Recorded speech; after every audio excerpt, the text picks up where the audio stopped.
Hello, everybody. Welcome to another episode of my podcast. Today's podcast is entitled Your Book, and as usual, I'm going to begin this podcast off with a quote. You only have control over three things in your life: the thoughts you think, the images you visualize, and the actions you take. And that's a quote by Jack Canfield, I'm sorry. Your book, this episode is about taking back your power or realizing that you create the own narrative of how you exist and how you maneuver through the world. I've discussed in several other podcasts the importance of visualization, about like closing your eyes, taking the time to sit back and think about the things that you want to be as if they are, so that you can usher those things into your life. Visualization can help us to create a bridge between the things that we want and where we're at right now.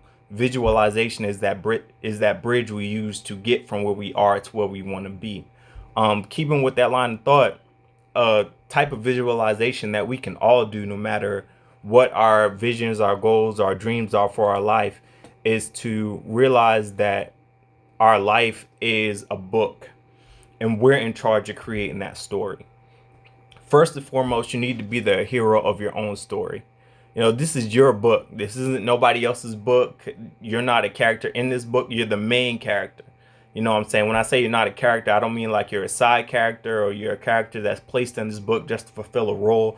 This is your story. This is your life. This is your book. This is your power. So you control which direction it goes. You control how you flip negative experiences and bad experiences. You control, every aspect of a story that you can think of. It's in your power to change. Your life is your book, and you are the author of that book. You have the power to dictate the ending of that book. So first and foremost, you need to be the hero of your own story. You need to be Superman. You need to be Batman. Like whatever you need to be, you need to be that hero in your own story. You can't look at yourself as, the villain, or you can't look at yourself as, the anti-hero. You need to be the hero, because this is your narrative. This is your biography. This is you. And you never know down the road who's gonna hear about your story, learn about your story, and how you lived your life might inspire somebody else, or the lessons that you learn the hard way might make somebody else's life easier down the road. You never know it, but hindsight's 2020. So looking back, you might be able to see the effects of what you went through and the things that you did. But while you're going through it, by and large, we just kind of throw pity parties at ourselves, like, what was me? I'm not where I want to be. I'm not where I need to be. But this is only a chapter in that story. This is only a chapter in that story, and the chapter doesn't last forever. You can control how many chapters there are. You can control when you begin and when you end a new chapter. It's all up to you. This is your life. Live it. Live it with a purpose. Live it intentionally. A large part of the story may have been written by somebody else, but it's your responsibility to determine how it ends. So as we're going through life, especially in our younger years, when we don't have a lot of mental perspective about what's going on, our emotions, how the things around us shape us and stuff like that. Our story can be written in large part by what happens to us, like the traumas, the things we experience, the being bullied, being picked on, being called names, being called ugly, being ostracized, kicked out of groups, stuff like that. All of that stuff when you're young, it has a effect on you that you don't even know, and those effects, those things that you go through, compound on one another, and they become parts of your character. Whether they're good or whether they're bad, they become parts of your character. And through self-development and visualization, meditation, and sitting in silence and being one with yourself, you can learn your flaws, your defects, like where they come from, the sources of them, and ultimately how to defeat them and how to beat them. You can look at them as villains. This villain, I'm against the villain of depression, or against the villain of anxiety. How do I beat that villain? What I'm saying? You create your story, and up until today, somebody else may have written your story or a few years ago, but ultimately it's your responsibility to take back your power. You can't control what happens to you, but you can always 100% control your reaction to that situation, and you can control what you do from that point forward. You can control what characters you allow in your story. This goes this is in reference to the people that you have in your life. So you can control who you allow in your life, who you don't allow in your life, who's only in your life for a season. Like, this is just a point to make it a focused effort to evaluate your friendships and the relationship you have in your life. Because even family can be one of your worst enemies, unfortunately. And then also there's those people that don't want to see you succeed and don't want you to be successful and stuff like that. But you just need to evaluate the people that you keep around you. If you have, like I've said in several other podcasts, if you're surrounded by millionaires and you hang out with them, you talk with them, you see what they're doing, you see how they move, chances are you're going to become the next millionaire. But conversely, if you hang out with alcoholics, you hang around with them, you talk like they talk, you do what they do, you buy what they buy, then chances are you're going to become the next alcoholic. So we need to be aware of the people that we allow to participate in our story. We need to look at what type of story are we trying to write? What is the narrative that we're trying to produce to reflect our life and our life decisions and the choices that we've made? And who do we want to be a part of that? Who can help us to get through those challenges, over those hurdles, and to make it ultimately to the other side and be better? Because at the end of the day, we want to all have control of our own stories. And I'm assuming that we all want to be successful. We all want to live a life well lived, before it's our time to pass on to another world or whatever you believe happens after we leave this existence. But as long as we're in this plane of existence, we need to be in control of our own story. And things happen to you that are out of your control. And again, you can't control those, but you can 110% control what happens after the fact. You can be paralyzed in a wheelchair. Like my grandfather. My grandfather, unfortunately, when he was a young man, he was shot, and because of his injury, he was paralyzed from the waist down for the rest of his life. But he didn't let that be the end of his story. He still supported his family, still had a full-time job, still drove a car, still raised his daughters, and was at all her events and stuff like that. And he was a large part of my life as well, even in his older years. So my grandfather took a negative experience and he overcame it and still wrote a successful story. In my perspective, somebody else might look at it and be like, hey, I wouldn't call that successful. Success has many different forms. Again, it depends on how you write your story or how you want it to be perceived.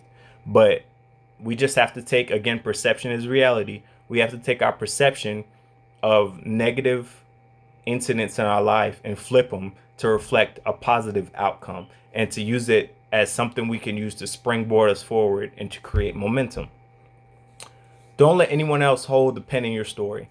Don't let anyone else dictate what happens to you. Don't let anybody else have power over your thoughts, over your emotions. Don't let anybody outside of yourself have any type of power that could cause you to do something that you would regret or that you would do out of emotion, out of anger, out of impulse.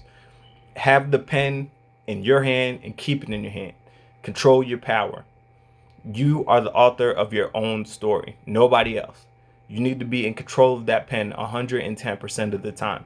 Because as soon as we give somebody control over our emotions, as soon as we give somebody control over how we react to situations, then we have given them the pen and the power to write our story, to reflect their impression of us in our narrative, in our story. And how crazy would that look if a famous author was writing a story and then in the middle of it another author just came and interjected something that he wanted to be a part of that story, that doesn't even fit the narrative or the storyline or anything like that.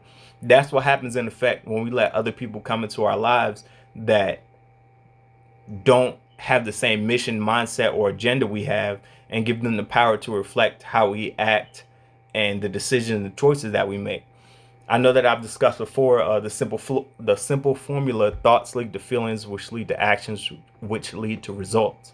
So if you let somebody control your thoughts, the way you think, the way you perceive something, they can control your feelings about something because they have in turn controlled your thought. So they control your thoughts, they control your feelings, which will lead to your actions, and then you'll get your results. This is why it's so important that we need to control the thoughts that we have and be in control of the pen to the story that we're writing. Because as soon as we give up one key component of that formula, they now have power over the whole thing, which can control our actions and determine the results that we get in the long run. So we need to be conscious and alert of all of that, all of the things that we've been talking about: perspective, mindset, positive thinking, the inner voice inside your head, timing, all of that stuff, again, are small pieces to a larger puzzle. And that larger puzzle is you. That larger puzzle is the story that you're writing for your life. It's the narrative that you're compiling, that at the end of your time on this earth, that people are going to remember you by.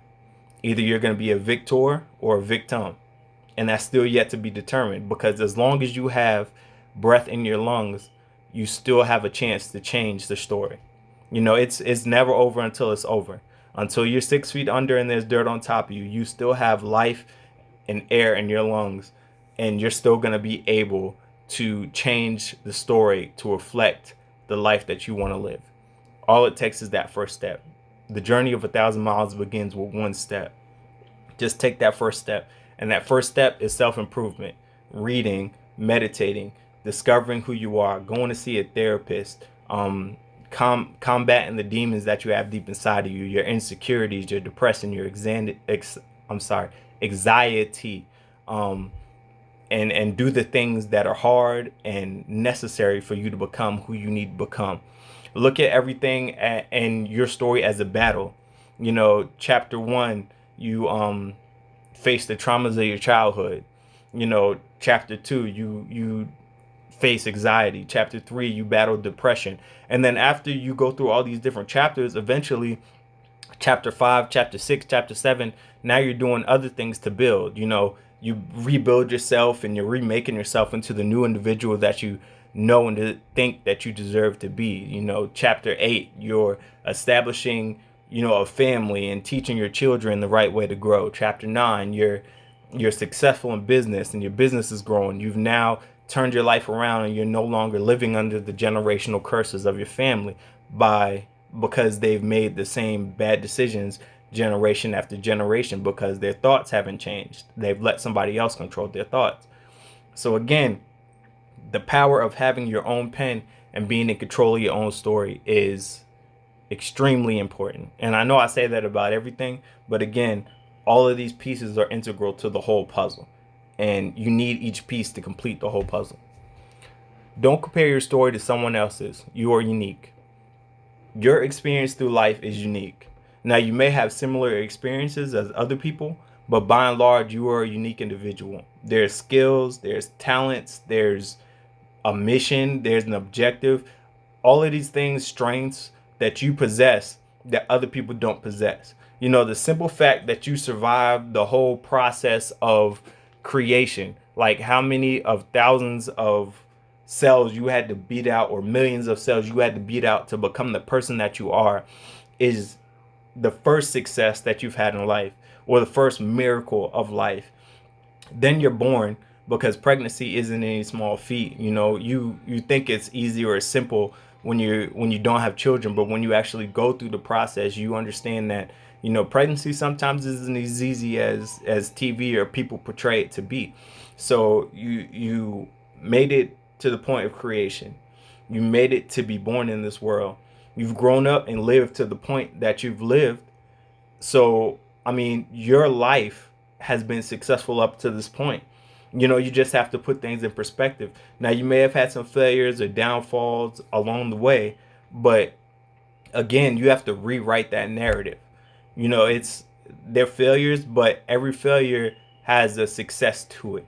What I'm saying? Like, people have failed, like in the Super Bowl. People have lost the Super Bowl use that motivation to work hard in the off season, to work hard during before the playoffs or the Super Bowl, and then the underdog ends up coming back to the Super Bowl and winning because they use that negativity as a motivation to turn their life around and become the person they needed to be to do what they want to do. Like, for instance, yesterday I was reading or I was listening to The Rock story, Dwayne Johnson, and his story is extremely powerful. Like, he talks about how he growing up, how he was in trouble constantly. He talks about how he played for Miami and Ray Lewis took his spot. He talks about how he went to the CFL, played there for a little bit, and then he got cut from the team, went back home with $7 in his pocket, recreated himself, got into wrestling, decided he wanted to go into acting and stuff, the hurdles and stuff that he had to deal with that. But he took that negativity and he used that negativity as a springboard. He used it as a motivator to drive him, and he decided that he was going to outwork everybody that was in his industry or that was around him. And that work ethic has pushed him to where he is today. He took back the pen to his story and decided that he was not going to be a failure and that he was going to be successful. That he wasn't going to be a victor, he was going to be a victim. And I'm sorry, he wasn't going to be a victim, he was going to be a victor. And now Dwayne Johnson is the person that we know today. He's been in several Fast and Furious movies. He's been in several movies with Kevin Hart. He's been in Pain and Gain and, all these other movies. Plus, he's had a successful wrestling career. I mean, he's the man. He is the man. And that's because he took back the pen to his own story and he didn't compare himself to other people. At first he did. And while he did, he was in a slump. He wasn't really making it anywhere. He wasn't really getting any traction. But after he took back his own pen, stopped comparing himself to other people and creating his own way through life, then he started projecting himself and propelling himself into success. Rewrite how negative events happen in your life to a way that serves you. Again, that's covered by the Rock story that we just went through. You need to take negative things and put them in a way that it serves you. Like you're going out for the basketball team and you don't make it. Hey, I didn't make it. Cool. That just gives me more time to practice on my jump shot or to improve my dribbling or, several different aspects of it. Jocko Willink talks about, when things don't go his way or when things go bad, he simply says good. Good. That gives me an opportunity to work on what I need to or to develop where I need to develop so I can be better prepared the next time this opportunity comes available. Failure is a part of your journey. We can't look at failure and get down on ourselves and think like this is the end or other people haven't failed. Because if you look at successful people, by and large, most of them, if not all of them, have had failures in their lives, in their careers, recently or in the past. Failure makes you who you are. You can't be successful without failures. A lot of these people, you look at them and you think, oh, they're overnight celebrities that just blew up. But if you really read into their stories and look into the person they are, like there may have been several years where, things weren't going good for him. Like Robert Downey Jr., he was a criminal. He was arrested and in jail and on trial and everything. And then he went to be an Iron Man, So it's all about taking back your own pen, not comparing yourself to others, rewriting the negativity in your life to serve you, and using it as a springboard to propel you forward into your success and not using it or looking at it as an anchor that's going to hold you back. Don't be scared to write in your own style. Be true to yourself. Again, don't be a copycat. Don't be a copycat. You look around, you see other people being successful, you want to copy them and emulate them. It's okay to copy some aspects of what they do in order to, find shortcuts to get to success, but be your own person. Be who you were created to be. Be authentic to yourself. Don't get so lost in chasing success and mocking other people that you forget who you are. You are an individual. You are unique. You were put on this earth for a purpose, and you need to find that purpose and serve that purpose so that you can live a life that's well lived. Copying other people does not serve you, and at the end of the day, it cheats the world as well. So, what's the point of copying somebody else? What good does it do? It doesn't do any good. Be authentic. Be true to yourself. See it through to the end. It's not over till it's over. Every day that you wake up, you take another breath, you take another step, you got time. You got time. See it through to the end. See it through to the end. You control how this story is written. Yes, you might be going through a bad season, a bad spell, a bad time. Yes, it might be a long time going and you can't see it coming to an end, or you can't see you making it. You feel like you're overwhelmed. You can't do it by yourself. But you got to see it through to the end. You have everything inside of you that you need in order to be successful. And it's your job to find out how to access that so that you can become the best person that you could possibly be. And you can live a life well lived. And every problem or every situation that you'll be involved in, you're the constant, or else it wouldn't be a problem or your situation. The one thing that's common across everything across the board, your good situations, your bad situations, downfalls, successes, was you. You were there. So if you want to change your perspective, change your life, and change the way things happen to you or unfold around you, you need to change you. It all starts with you. And you need to have that determination and that discipline to see it through to the end, no matter what it looks like or what it feels like. Because it's not always going to be sunshine and rainbows. And I can't promise you or tell you how long that you might be going through something negative or that the storm may last, but you just have to see it through to the end. You have to dig in and just keep moving forward. Tighten your straps on your backpack, put your head down, and just keep rucking forward. When life gets hard, do it hard. You just got to figure out a way to win. That's the only acceptable course of action, is figure out a way to win. And lastly, always remember, you do have something important to contribute. There is someone out there that can learn from your experience. You are not just going through what you're going through just to go through what you're going through. There is somebody that's going to benefit from your story.